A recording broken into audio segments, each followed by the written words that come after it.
Why are we looking at spinach as a health food? Why is it being recommended as a great source of vitamins and minerals? If I mean, you mentioned the blocking of certain electrolytes too. It seems like it's got an affinity for calcium, potassium, magnesium. So many of us having magnesium and potassium deficiencies in the general population, and then we're eating all this oxalate. We're eating all this spinach, thinking it's going to help us.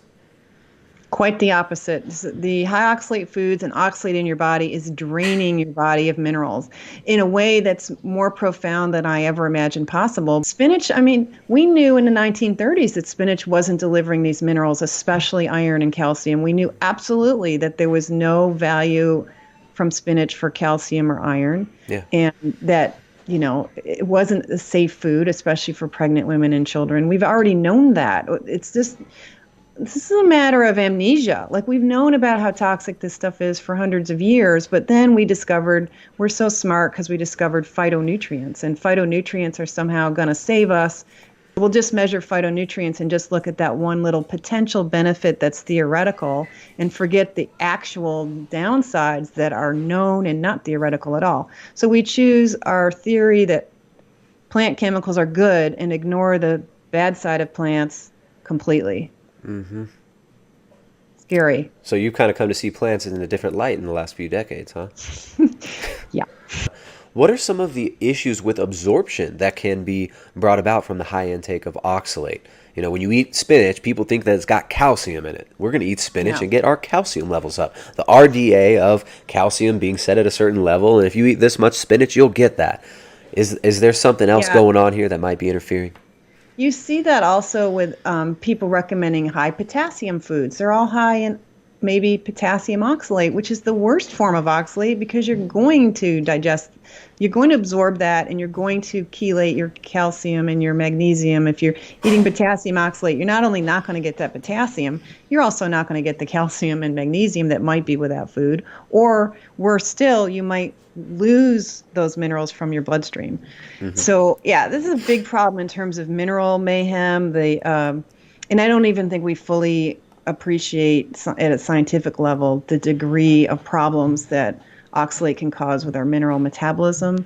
It also, even if you're not eating the stuff that gets absorbed, maybe you're just eating the ground grass, the ground glass-like crystals, Mm-hmm. that's physical stress on your digestive tract and is contributing to the gut problems, which we now all have.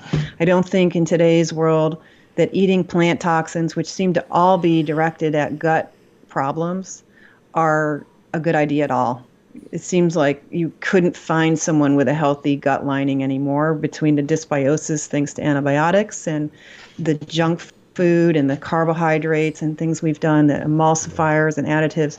The whole ecosystem of the gut is destroyed, and the mucous membranes and the whole cell tight junction and so on, and the mucus layer and things that should be there are just not able to handle these toxins the way we may have in the days before all of these problems, when we'd happen upon a blackberry patch or decide that we had to use spinach because the fish weren't running this week or something. But eating plants consistently day in and day out has never been done in human history until basically we invented highways and refrigerators. Mm-hmm.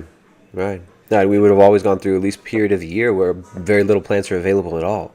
Yep. So, all right. So oxalates, we talked about the problem. We talked about what they actually are.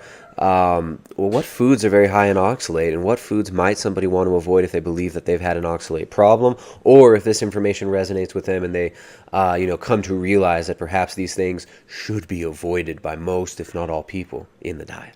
What foods should we avoid?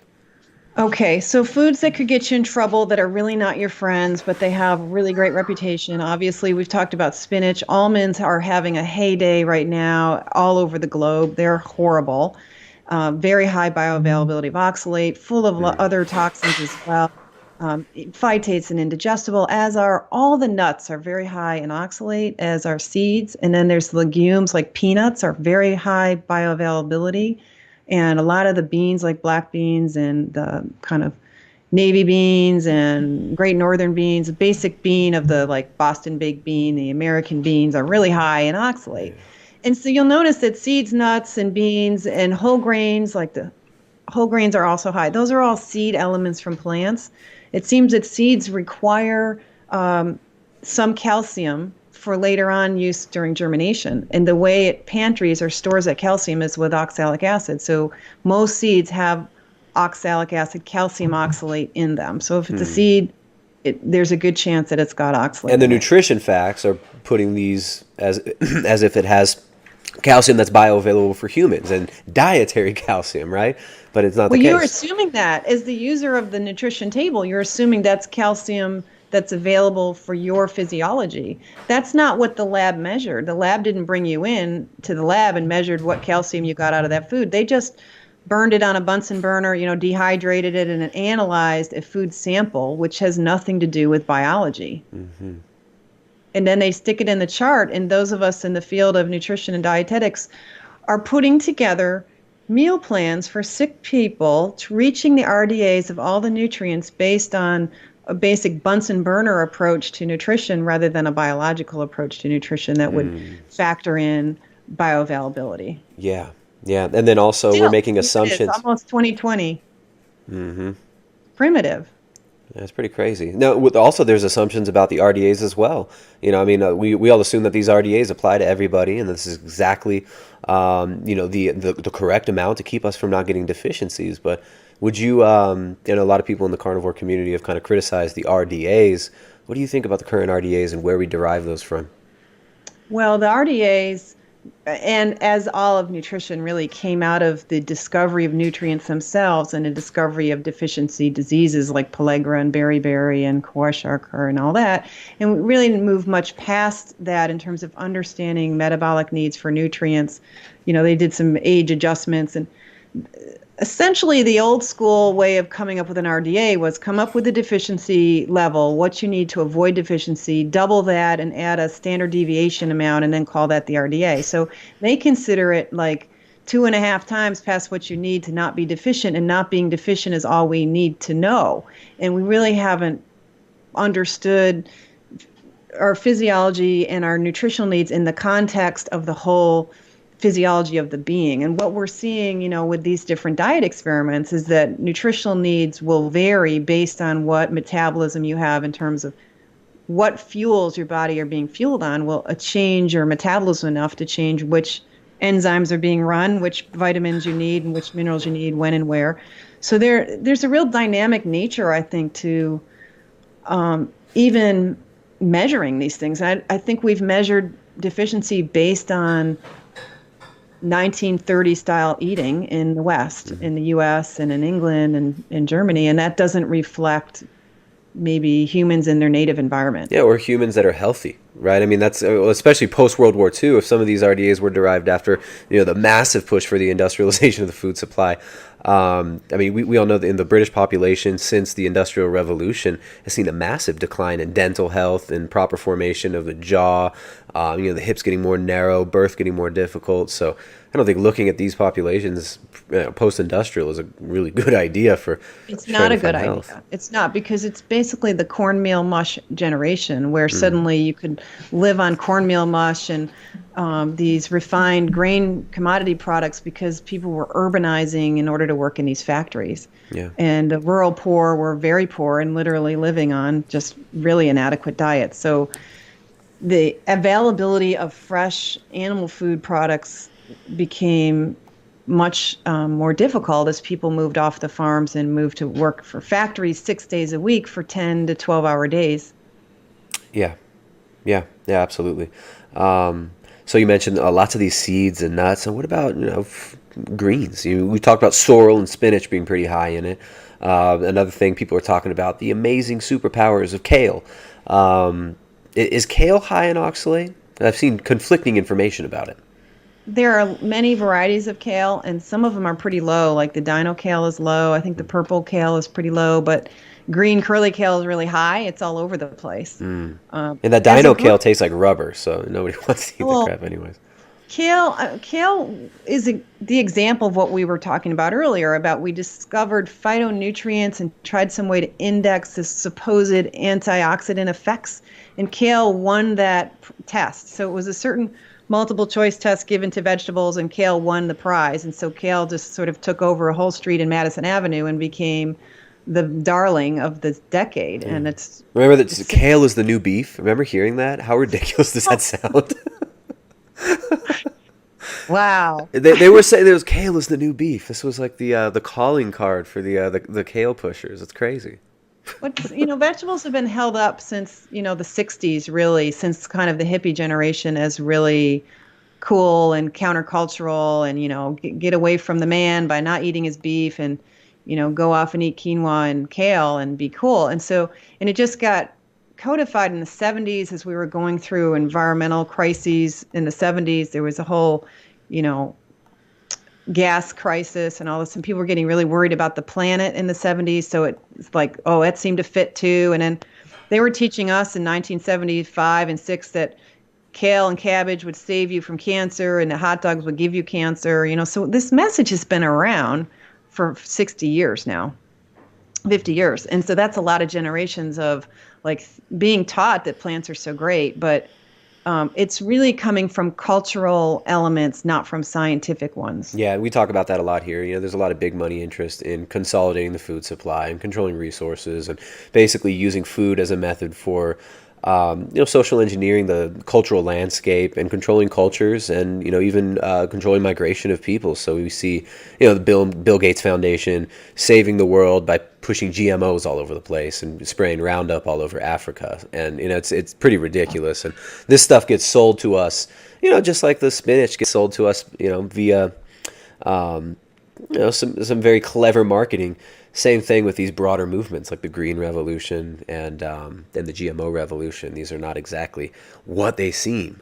Remember, what's up with Popeye? I mean, why is he so jacked? I think some of the vegans are going to say Popeye was doing pretty well on the on the spinach. They were thinking that iron was in spinach and it was a nutritional iron for a while, and there was, because of the poverty and the inability to get enough meat in some people in certain populations, somebody came up with Popeye as a way to encourage iron consumption, and that absolutely is not true. Do oxalates interfere with the absorption of iron as well? Yeah. Anything that it can bind to, it can either interfere with the absorption of or interfere with the use of it in your body. In your body, oxalate takes the place of the molecule that sits on the ferritin molecule that delivers iron to tissues. Wow.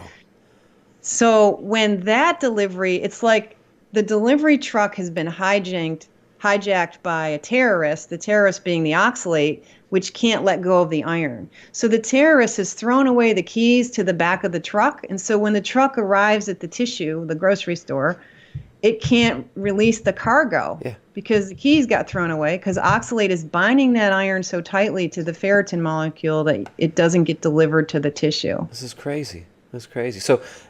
So it binds up and it can't deliver it properly to the tissue, but in some cases, does it actually deposit oxalate into tissues? Because you mentioned, in your specific case, you were getting really intense crotch pain. Some people have terrible acne when they're dealing with, seeming oxalate toxicity. Does it get actually stored throughout our tissues as well? Yeah, that's the big story. That's the number one thing everyone needs to understand, that is what's happening, that we are accumulating oxalate. Every time we eat it, we're usually eating it in an amount that overwhelms the kidneys in the short run. And you put these waves. See, the thing about meals is you're eating a bunch of stuff at one time. And now that you juice your spinach, you can down it in a hurry before you run out the door to work. And you just throw at least 1 gram or 1,000 milligrams of oxalate in a spinach smoothie down your gullet, which is 10 times over what they think you're eating all day long. Those kind of spikes guarantee the setup of new deposits in the body.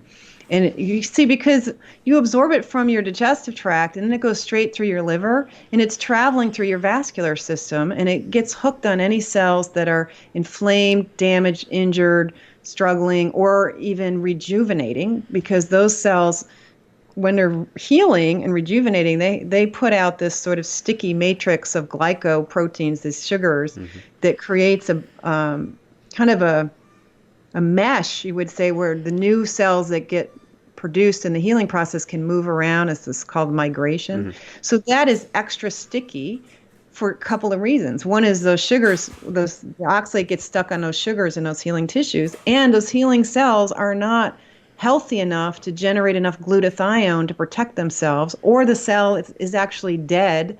It's just a cell fragment or a tissue, a membrane piece or a mitochondria, and those are sticky. And those tissues can't get rid of the oxalate because they're dead, dying, or struggling.